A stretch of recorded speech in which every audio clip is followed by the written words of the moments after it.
Welcome to the Smart Property Investment Show, the podcast by investors for investors. G'day, welcome to the show. Phil Tarrant, Smart Property Investment. I hope you're well. Chatting about mortgages, finance, and we all know that real estate, property investment certainly is a game of finance. And if you're able to crack the finance code, typically you can accelerate your wealth creation journey. Investing in property, it's fundamental to everything I do when I'm investing in property, and it certainly shapes a lot of my decision making. Access to funding, serviceability at any point in time, how to maximise serviceability, and really understanding the nuances of that, which can be a challenge. It's the reason why I use a broker, and the broker I use is Finni Mortgages. You would know them because we bring them onto the show every now and then to have a chat through finance. Our regular Finni finance expert is on holidays in Europe at the moment, Eva Lowenson. So I've got some new talent into the studio. Rob Lee, a broker over at Finni, and today we're going to talk about serviceability, particularly through the lens of how it can be different with different lenders. So get some sense for it, try and understand it, and how best you can pivot yourself around it. Rob, how you going? Good. How are you, Phil? Good. Welcome back to the show. Thank you. Thank you for having me again. It's probably been about 6 months last time. Yeah, you're right. Yes, spot on. What did we chat about last time? Self-employed.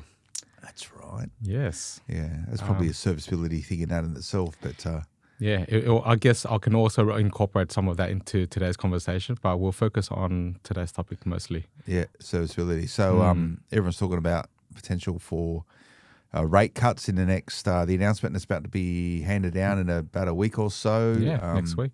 Is it next week, is it? The August rate announcement. So I'm not sure whether or not this podcast will go out beforehand. I think it will do. So that may help with serviceability, and for every 25 basis points decrease in interest rate, it changes people's borrowing power to a certain degree. Maybe not as much as people expect, but we'll get stuck into it. And the key thing for everyone out there is if you're not using a mortgage broker and you're going directly to a bank, you're only getting one very small sector of the market. So you're going to have to be operating around their policies and how they view financing. If you widen your appeal and look at all the lenders out there, it can look very, very differently from a serviceability point of view, and the nuances around that can be absolutely considerable. But Rob, we'll base this around 4 or 5 main areas: income, deductions, other debts, living expenses, which is all part of your serviceability equation. But let's chat about income. How can income really change your serviceability as a property investor? So a lot of people just look at income as how much they earn, but there's within that as well is about overtime or if there's any deductions.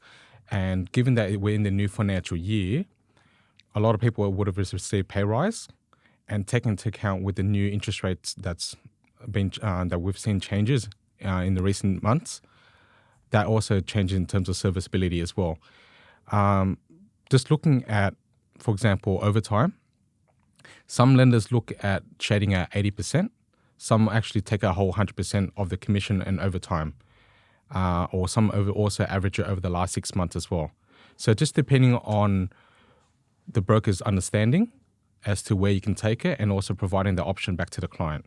Yeah, Rob, overtime and commission, interesting one there. So most people who are PAYG will receive a base salary, and for people potentially in sales roles, or if they've got some sort of incentive connected with it, there'll be some contingent payment based on their performance. So what you're saying is that certain lenders will not be too bothered about the contingency around it. They'll just go, okay, we'll just assume 100% of it, whereas others may penalise you from a serviceability point of view and not recognise the total amount. That's right, because they see that with overtime it does fluctuate, but from certain lenders, if they see that it's been consistently received for the last 6 months, and they see that the client's also been in the role for quite some time as well, they will use 100% of it. Okay, and so policies can be very different in that regard. So it'll be a percentage of, or an average of, or whatever. So if you want to go for a particular lender, and then that lender averages it out over 6 months, you would need to think about 6 months while you're working, how that would look like in terms of and that's overtime. Yeah, and that's right. And we've seen a lot of clients, let's say they come towards the end of the year where some offices close throughout the Christmas break, which obviously that decreases the average for the next 6 months as well. Understanding when to apply for the loan, or putting the client in a position when as to when the best time to maximize the serviceability. And also for people who are commission based, whether they're in sales or otherwise, a lot of commissions may be contingent to the financial year performance. So your bonus would be based on your performance over that financial year, which may mean that the component connected to it maybe actually get paid in the next financial year. Like, this is getting to nuance and detail, but if you look at 2025 and if your commission was contingent to that, you might not actually get paid that money until the July payroll, which would fall into the 2026 financial year, which may skew your earnings. So that won't appear on your notice of assessment for 2025 unless you could actually get that payment paid at a point in time prior to the end of the financial year. All this stuff matters, right? It does matter, and you're right there, Phil. A lot of the top banks or any lenders in general, they look at data based on historical data and in terms of what you can prove. So if that information is provided to them and if they have received that income, then they know that the client can use that for servicing. Yeah. Okay. So you absolutely need to speak to a broker in this regards. And I guess also connected in with this would be like non-traditional employment, which again would probably change serviceability. So if you have 4 or 5 part-time jobs, you might work, 50 or 60 hours a week, but they may be all part-time or gig economy type jobs. You may do Uber Eats, and you may assemble furniture, you may, work in a pub, whatever, all this mixed bag. Again, lenders may have some concerns around that sort of income, or there's policies that suit it. A lot of lenders want to understand how is an individual able to manage multiple jobs in a week. So a lot of times they need to understand, okay, if this if this individual is working, say, 3 jobs, different industry or same industry, they would normally cap it at between 50 to 60 hours on a normal basis. Again, it all has to be justifiable as well. If that job if it's consulting work, or if it's a high-paying job but only requires a certain amount of hours, then that's understandable.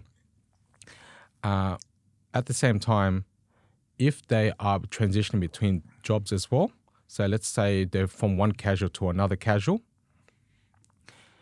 lenders will also allow that too.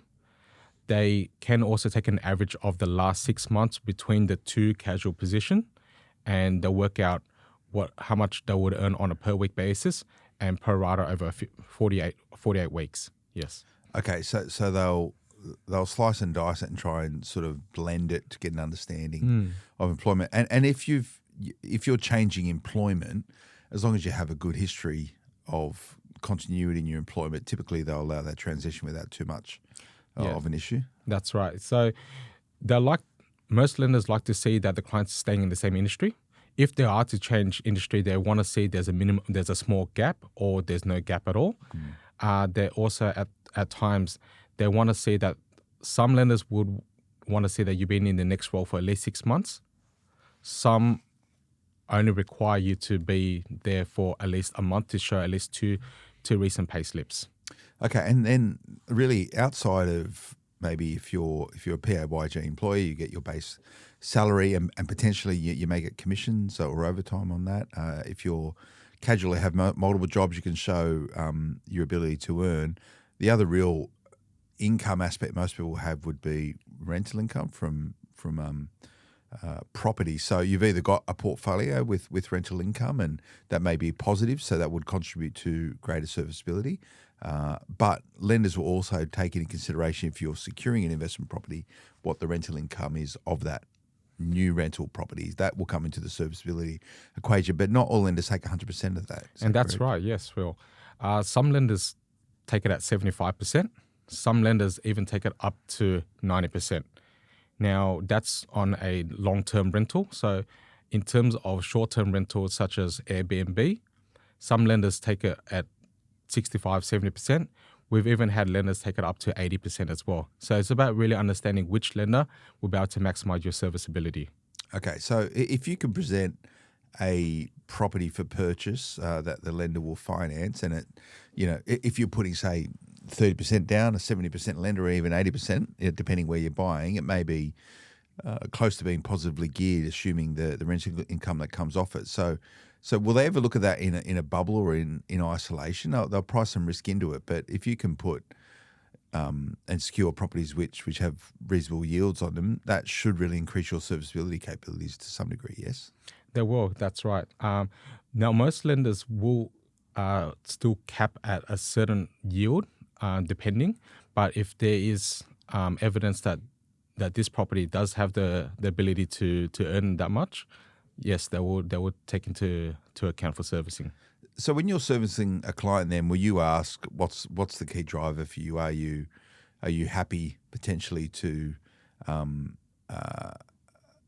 assume less of the rental income as part of your serviceability, on the basis that you may be able to go to a stronger lender or a major bank lender and maybe get a cheaper interest rate? These are decisions you need to make in the balance of things. You're not going to get everything right, so you need to compromise in some areas and focus on some areas. So do you just do that by interrogating the circumstances or the outcomes the client's trying to achieve? Yeah, it's very true. So we need to understand the client's financial strategy and also whether it's their buyer's agent or their accountant has provided them in terms of their opinion or advice, and whether it's the best rates in terms of cash flow, or we're looking at for serviceability. And it really comes down to the client's understanding of the option that we present to them, and we will work with them to try to get to that same goal that they're seeking. Okay. So this is important then, how you present your income will determine which lenders are right for you, particularly with whether or not you want to assume 67% of the rental or even up to 90%. So make sure you chat to your broker around that. Another area which really can change your serviceability situation from major lenders and non-banks is around deductions. We'll have a chat about that. We'll just go to a quick break. Stay with us, back in a moment. Welcome back. Phil Tarrant, Smart Property Investment, chatting with Rob Lee over at Finni Mortgages. Now, major lenders and non-bank lenders can have very, very different policies, correct? And they may shape those policies any given day, assuming how they want to pick up business. So if some non-bank lenders have dough to deploy, they'll really change their policies to support that. And you can typically get more flexibility with non-bank lenders, right? That's right. So over the last 3 to 4 years, we've seen a lot of new niches that's coming out from non-bank lending, and also in terms of how they assess loans, or also other deductions as well. That all comes into play, yes. So one of the deductions I've seen quite a lot of innovation, if you want to call it, is around HELP debt recently. Some of the major lenders now, if you've got less than a year to pay off, they won't assume any of that sort of as part of impacting your serviceability. That's where there's been some real changes recently. That's right. So there is the 1 year, yes, and there's also now another lender has also come into play as well, another major lender, that is if the HECS balance is less than 20,000, they will exclude it from servicing as well. Okay. Wow, that's crazy. So they're obviously trying to support this affordability equation for young people. What about super contributions? If you're topping up your super, that won't negatively impact your serviceability, because I guess the requirement is that you can always change it, right? That's right, because it is voluntary. Sometimes we just need a letter from either the client or just a verbal agreement between the client and saying that they're happy to cancel it. We can factor that additional contribution back into servicing as well, yes. Well, is there anything else in terms of deductions that you can get some flexibility around, like maybe leases or other things like that? You mean such a novated lease? Yeah. So like with novated lease, say for example, if there's like 3 to 6 months left to pay off that car loan, for example, the lender will still factor that repayment into servicing. But if you're able to find a way where you can actually pay it off before we go for the pre-approval, or during the time that you find the property, we can allow that additional funds to be added back into your net income. So it's about if you're in the search for finding a property and you're still paying for that novated lease, if there's about 3 months left or 2 months left, maybe just speak to just your to speak to your provider and see if there's a way you can pay it off early. That way we can look at trying to increase your overall borrowing capacity. What about other things like, in terms of deductions? There's probably more of an expenses thing we can get into, living expenses, but you want to try and minimise your exposure to contingent liabilities, right? So there might be real liabilities, but it might be contingent like credit cards and stuff. Cleaning out things like store cards and all that sort of thing. And lenders don't like to see that sort of thing, right? They're going to assume it and it's going to really decrease your serviceability to some degree. Yeah, so with credit cards, store cards, we find a lot of clients, let's say, for example, you go to buy either a computer good or furniture and they attach a credit card to it. Some of the clients aren't aware that they actually have a credit card that's also in their name too. And that also affects serviceability. And lenders actually take into account 3.8% of that credit limit. So say, for example, there's a credit limit of $10,000. They will factor in the minimum repayment of that is $380. But let's say if you were to reduce it down to $1,000, then that's only $38 a month. Okay, so they won't assume 100% of it. They'll assume what the minimum repayment would be up until that point. Yeah. Okay, yeah, and this is where a lot of people get stuck with their serviceability because they build up all this access to debt, and they might not be leveraging it, but it can really, really change things. And that sort of expands out to actual real loan facility like personal loans, car loans, buy now, pay later type stuff. That all appears on bank statements. Your recommendation would be to limit that as much as possible or pay that off before you even start considering mortgages because they still might, and again, it comes back to the point, it might change the lender that you actually choose. So it might price you out or put you out of the major lenders. However, non-bank lenders may have flexibility around that. They're happy to see that. It's just going to mean probably a higher interest rate. Yeah, there is the high interest rate, though at the same time as well, they will assess it on a lower. So, for example, if there was a car loan or a personal loan, many of the major banks will assess it at 3%. So they'll know what your repayment is, they'll know what your rate is as well. They'll add a 3% buffer to it. Non-bank lending will only account for, many of the non-bank lenders will account for 2% of it. So they put a buffer on other debt, not just mortgage debt, in terms of serviceability. Yes. Wow. Yes. Okay, so if you've got non-productive debt, i.e. debt that's not connected with an investment which is income producing, you want to remove that as quickly as possible. And often the interest rates are a lot higher on those things anyway. Like credit cards, 23%? That's exactly right. So, and also just on a side note, some people are paying the minimum on their credit card, but if you get a chance, just even have a look on the statement as well. It will let you know how long it's going to take you to pay it back if you pay the minimum. And a lot of people will be shocked to see how long it's going to take you to pay off that credit card.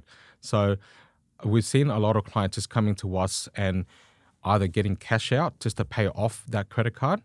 And that way they can also reduce the interest charge, but also allow them to move forward to look at other financial goals. Yeah, and this is the point. Holding that debt is one thing, but if you just pay the minimum off a credit card, often, depending how big the balance is, you'll just sit there and tiny amount on the principal every single month, and it won't stack up. It'll eventually, really inhibit you from it. So clear your credit card debts as quickly as possible.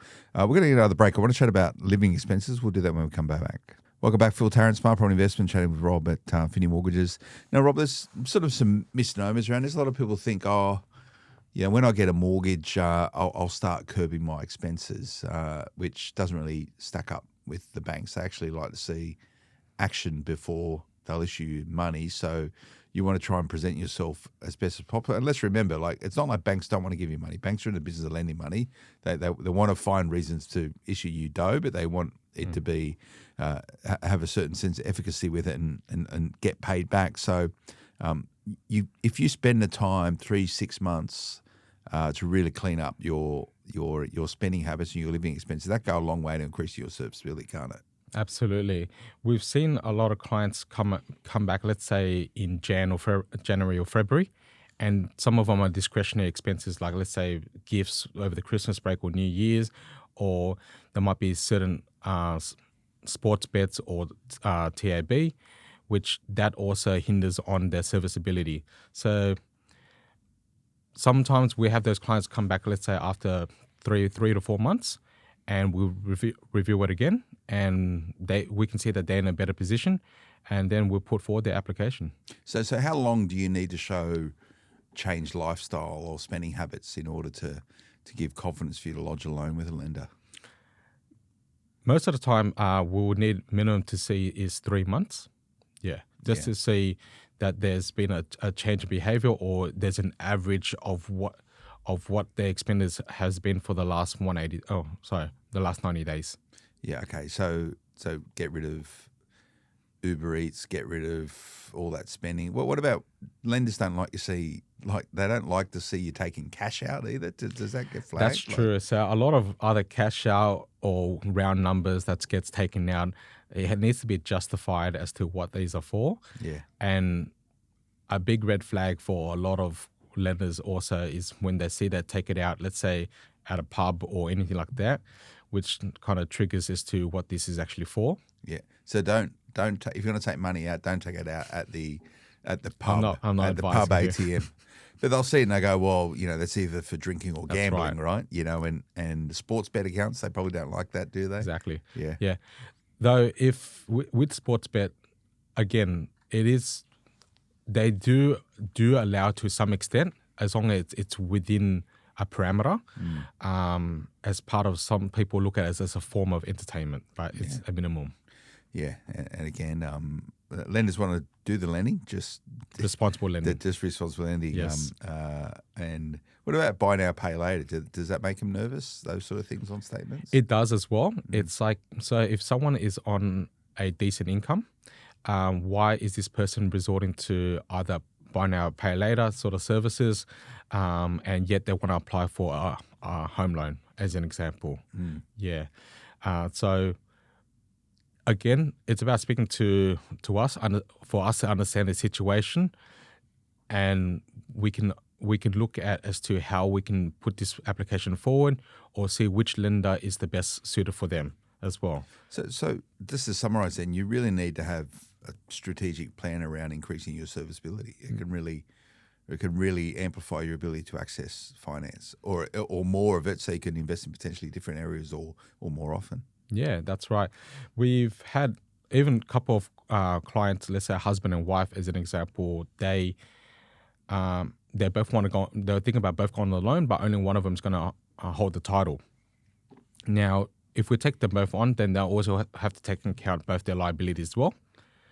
Some lenders are willing to take on just, even though they're married, are happy to just take on the one applicant and put down a single, on the basis is that other person is self-sufficient or financially independent. That way, it also helps with servicing as well. Yeah. Okay.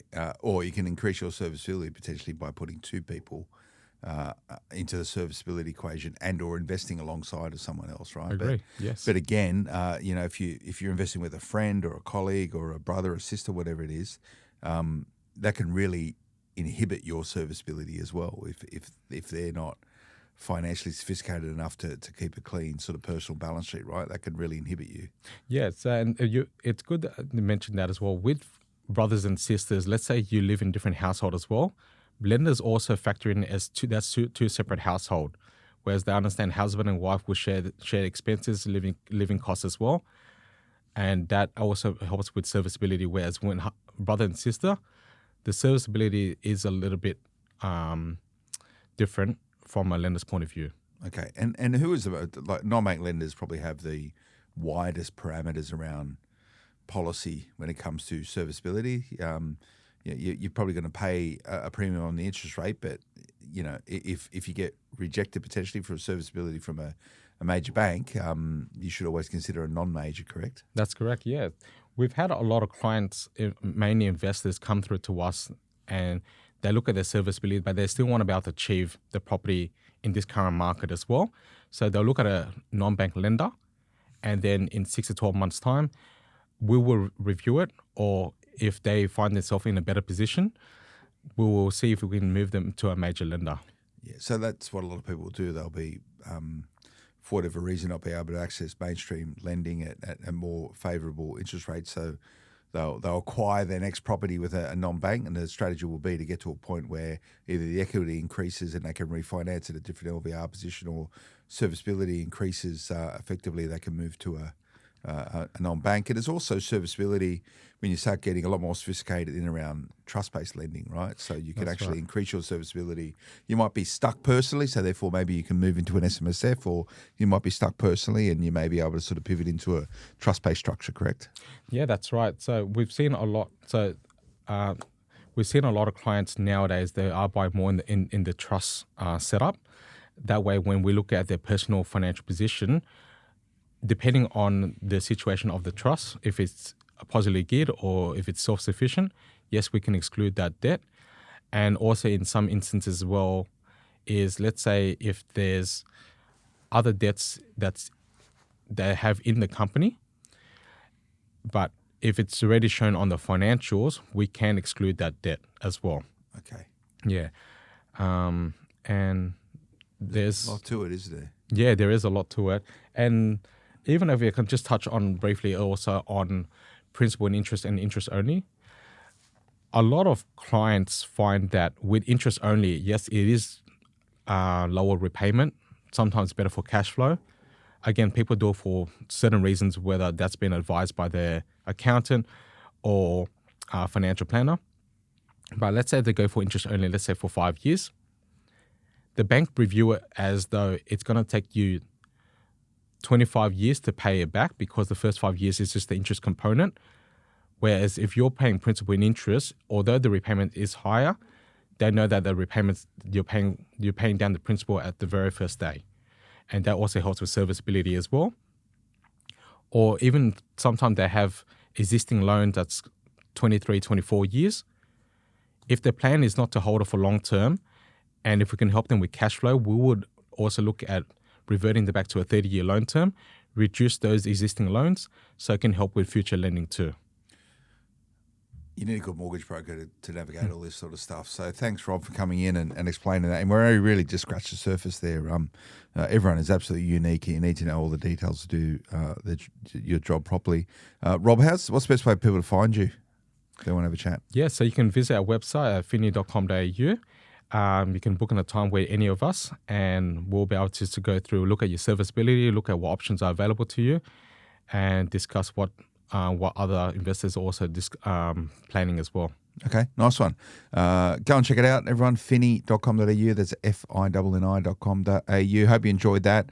I like chatting about mortgages. Just reminded me how much work I've got to do with my broker. I use a different broker at Finni. I don't use Rob. I use another broker, but I'm in the middle of refinancing a whole bunch of stuff now. So I'm going to jump back onto my computer and get some of that stuff sorted out. Because once I've done that, then I get to do the good stuff, which is the buying and deploying capital. So I'll have more on that later. But thanks for tuning in. We'll see you again next time. Until then, bye-bye. The information featured in this podcast is general in nature and does not take into consideration your financial situation or individual needs and should not be relied upon. Before making any investment, insurance, tax, property or financial planning decision, you should consult a licensed professional who can advise whether your decision is appropriate for you. Guests appearing on this podcast may have a commercial relationship with the companies mentioned.